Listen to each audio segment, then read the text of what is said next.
Coach, 83-76 overtime win over Grand Canyon. Just start with an opening statement about today's game. Well, what a great basketball game. Both this weekend. Took 45 minutes, 2 games in a row. Before I talk about the game, it's the story of the season. So you put the team together. You're at 12-3, you win at Cal. You're feeling really good. But your first 3 games are on the road against these guys, Bakersfield, Utah Valley, who's only lost like 2 games at home in forever. And then New Mexico State, the defending champion at home. So if that's not hard enough, your guys start dropping like flies with injuries. And then you have guys who are playing really, really hurt. And so you start the conference season at 0-5.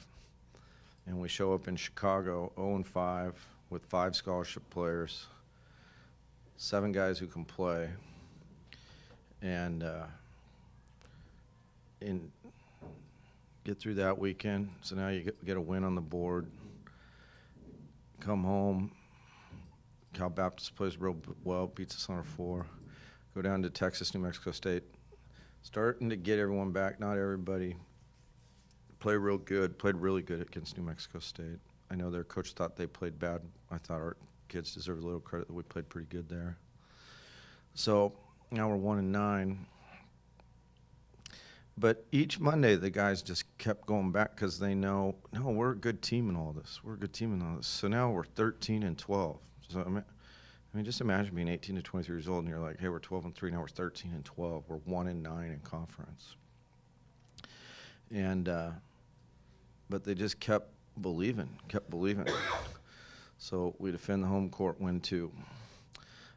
Then Utah Valley, I thought, played really, really well. And we dropped that one. And then we go win 3 really, really close ones. And now here we are, 18-13. And for these guys to fight to get to 18 wins, which I think only happened once, and Seattle U's rebirth of Division I basketball, you just can't give our guys enough credit because there's a lot of guys that just would have folded, just physically, like, unable to play. I mean, we practiced for 3 weeks with 2 assistant coaches playing, and but they kept coming every Monday, just like, no, we're going to get better, we're going to get whole, we're going to get better. And so to see them rewarded with this, I'm just really, really happy for my team and my coaching staff. Now, on the game tonight, it's kind of a tricky one because guess who we're playing on Thursday? These guys. So I'm not going to tell you everything we did right because Coach Marley, I have a lot of respect. He's been someone who's a friend to me before I took the job. He's a smart guy. He's going to come listen to all this. So for us to beat him there, we're going to have to shoot the ball better than we did tonight, which I think we really can. And so that's like, hey, we didn't go play a perfect game. I know they probably didn't feel like they played a perfect game. And so it's going to be a great game there. But what we did do tonight was we just fought. And so Terrell was at a place where he got his 4th foul, I think, 2, 4. No, there's no way he had more than 6 points. And I tried emotion, and then I tried logic all in the same timeout because I was like, hey, we're not going to win this game unless we get Terrell going here. And he ends up with 21 points and 5 rebounds, and almost all that production was after he had his 4th foul. And Terrell came to me last year. He's like, hey, I just want a chance. That's all I want is a chance. And I said, okay, well, go prove it in the classroom. And he did. And then he earns a starting spot. And then he earns a scholarship. And he's doing great in the classroom. And he's getting good grades. And he's probably our best all-conference candidate.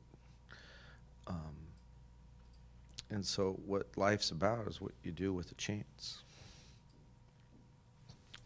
Thank you. I love you. Love you too. If you got any questions for me, I'll turn over to Terrell. Yeah, how important was it to finally beat these guys? I mean, these guys have been not just with you, but even before you got here, it's been a program that's been really hard for you guys to beat. How important was it to beat them today, and then knowing they have to play them again in 5 days to finally get that win? Yeah. So when my staff and I were building the program at Eastern, which off the subject, Shantae's doing a great job with that team after a crazy rough preseason. You know, it's like, hey, we got to beat everybody. We got to beat everybody. And in our first year, we beat everybody but Grand Canyon. And so it's a great question, and the answer is it's really important because now our coaches we beat everybody. There's nobody that owns us, you know. And sometimes getting that first one can be really, really hard.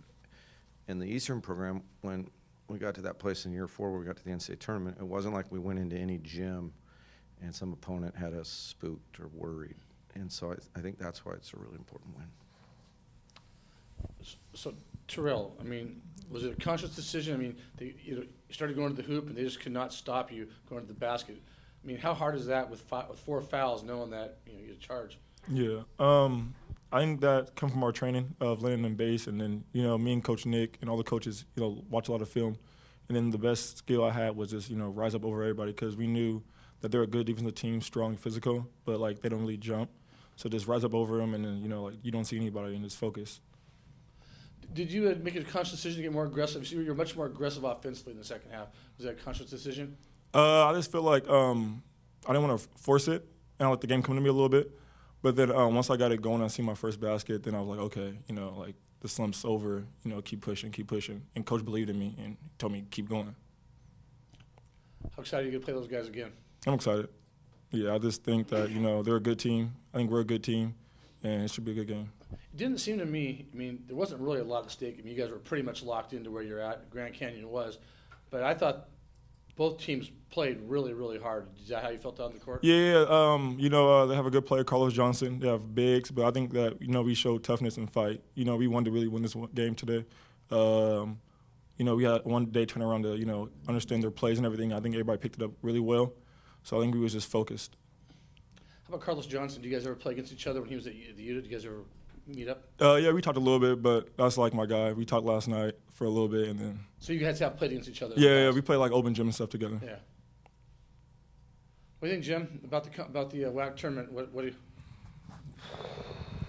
I think it's going to be a bunch of great games. It really is. I think that 4-5 game, Bakersfield and Rio Grande, man, talk about two teams that are going to play hard. So Utah Valley, Kansas City, and then you got us in Grand Canyon. And so a bunch of great basketball is what it's going to be. And, it's also just a statement. I think right now, RPI-wise, our conference is 14th out of 32 Division I conferences in the country, right behind the Atlantic 10. And, 3-4 years ago, it was like 31st out of 32. And so the commitment, New Mexico State was there, but the commitment from Grand Canyon and from Utah Valley, and for us to get up there, our RPI is 100, 120 points higher than it was 3, 4, 5 years ago. What they've done at Texas Rio Grande, and don't forget, just 2 years ago, Bakersfield was in the NIT semifinals. It's just a great conference. And you better come and play your A game or you are going to get beat. And so I just have a tremendous amount of respect for everybody in the field. Thanks, everybody. Go Redhawks. What's up, guys?